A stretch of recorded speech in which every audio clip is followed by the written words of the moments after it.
Hello, Cardot LCD key. You buy this LCD key, you needed to solder your circuit board to this LCD key, so you needed to disassemble this case. Okay, this is finished product. You needed to open the case. Okay,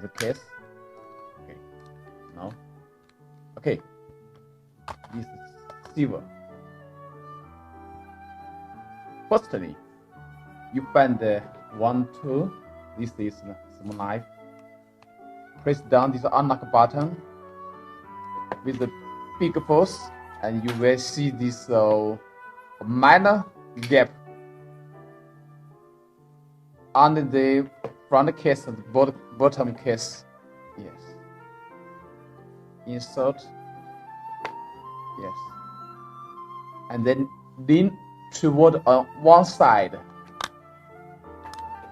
That's okay. Very easy. Okay, put your circuit board here. Insert this power back. Okay, firstly fix the middle part. Find the exact position.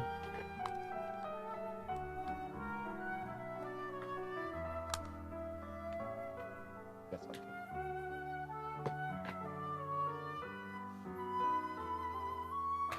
More steps.